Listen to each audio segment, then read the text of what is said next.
So doakan saya semoga saya jumpa kaki tangan di hospital yang orang-orang yang baik dan dipermudahkan urusan saya melahirkan yang normal.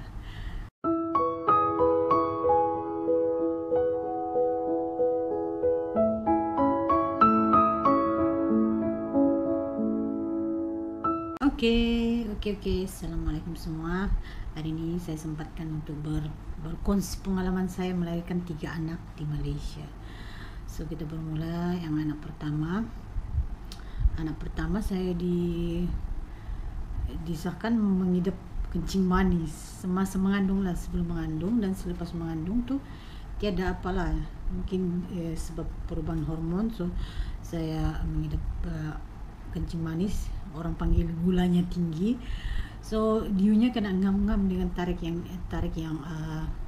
ada macam hari itu si kakak yang pertama tuh diunya 8 bulan 5, tapi dia lahir 10 bulan 5. So 5 hari sebelum 8 bulan 5 tuh kena check in pergi hospital. So kita akan dijaga dan dorang akan pastikan 8 hari bulan tuh saya beranak. Tapi takdir Allah dia tidak keluar 8 hari bulan tuh. So selepas 8 hari bulan tuh dorang memulakan eksperimen ke atas saya. Eksperimen maksudnya diorang sudah buat cari ikhtiar macam mana saya mau beranak secepatnya sebab saya mengidap tinggi gula. So mula-mula sekali dorang rutin cek lah bukaan di bawah berapa cm setiap 2 jam kayak.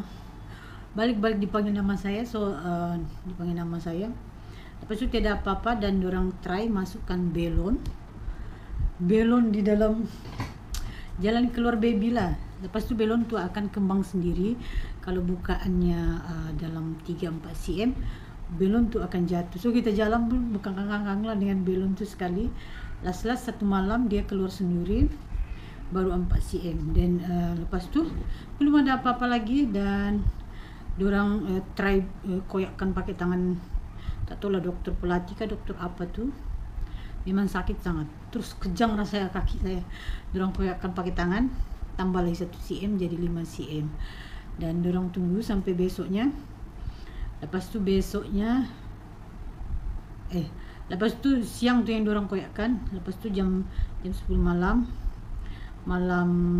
jam 9 hari bulan 5 jam 10 malam saya disuruh masuk labor room. So di dalam dorang terus pecahkan ketuban dan dorang masukkan obat drip di tangan tu sama macam 2 belah tangan lah, sebab guys masuk yang induce orang panggil tu, yang paksa dia proses untuk bukaan. So start dari situ, ya Allah sakitnya subhanallah. Memang orang cakap memang sakit induce tu tidak sama dengan sakit normal biasa. Memang sakitlah sangat. Saya sampai karena teriak-teriak. Taulah anak pertama kan, so, yang bertugas malam tu kan malam. Dia marah saya, bilangnya nanti habis tenagamu tidak boleh meneran, bilangnya.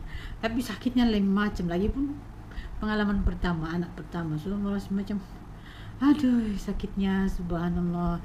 Dari jam 10 malam dia sakit sampai jam 4 baru bukanya saya 10 cm. Jam 4 bukaan, dari 10 malam sampai jam 4 pagi itu saya kadang-kadang sampai teriak-teriak, sampai nasi yang di situ menjaga pun sister belak sudah dengan saya, bilangnya nanti kalau koyak saya jahit sih, bilangnya sembarang. Sebab siapa suruh teriak-teriak malam. Makanya diorang rasa terganggu lah, lagi mungkin diorang yang sip malam tu rasa penat. So mungkin semua salah saya, lagi pun saya tiada pengalaman kan saya. So begitulah. Oke, dan 4-10 menit alhamdulillah si kakak lahir dengan normal. Cuma dia punya koyakan mungkin teruk lah sebab saya tidak pengalaman, teriak-teriak lagi. Dan dia banyak koyakan lah, bilangnya luar dalaman. So di luar dalam lama lah juga kena jahit. So sampai di situ sejak lah.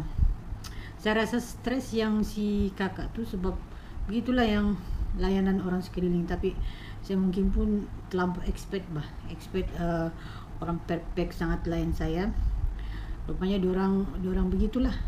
Diorang pun ada penat untuk bekerja dan saya kena paham lah. So alhamdulillah si kakak selamat, lahir 10 hari bulan 5 jam 4 pagi. So saya merasa sakit kontraksi itu dari jam 10 sampai jam 4 pagi.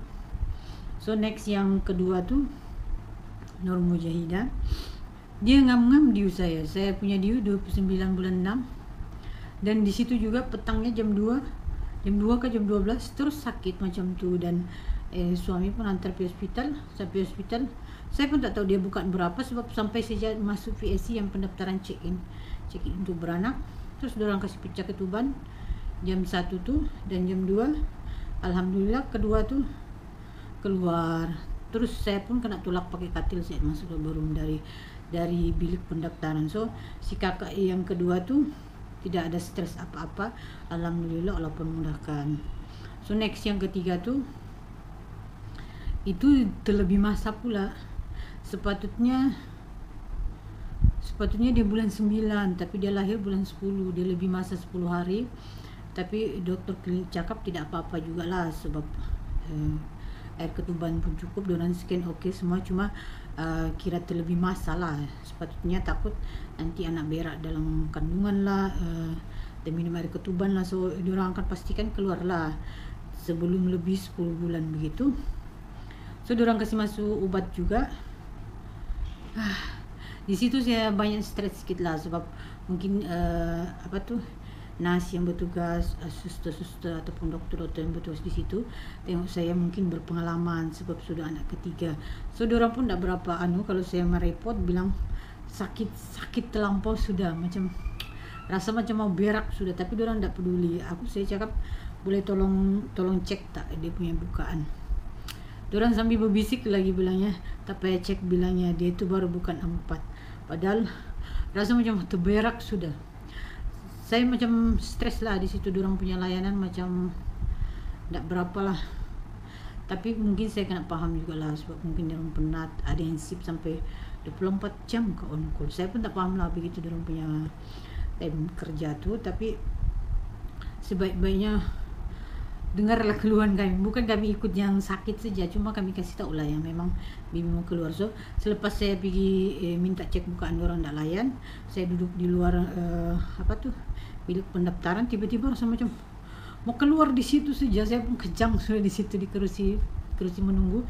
Nasib baik ada dokter pelatih limpas, bilangnya ayolah biarlah saya tolong cek.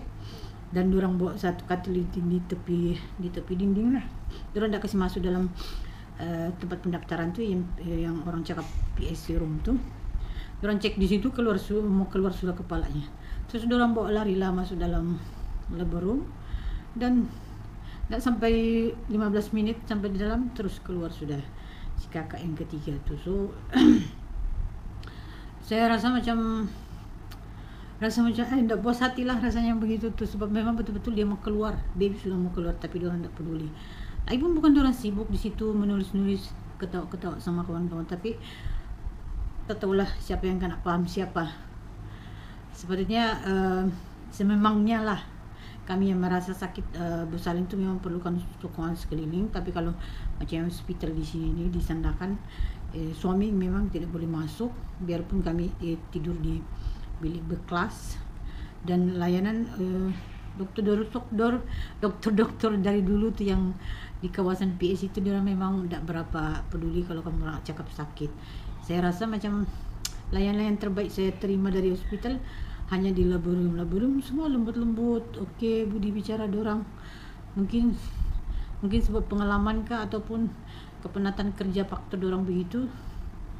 So harap lepas yang keempat ni yang tengah tunggu hari ni, semoga jumpa, doakan saya semoga saya jumpa orang-orang yang baik, yang supaya moral saya pun positif sentiasa dalam menanti kelahiran yang keempat ni. Lagi pun sekarang COVID dia banyak SOP, so rasanya mungkin lebih banyak stres. So doakan saya semoga saya jumpa orang kaki tangan di hospital yang orang-orang yang baik, dan dipermudahkan urusan saya melahirkan yang normal. Terima kasih sebab menonton. Assalamualaikum.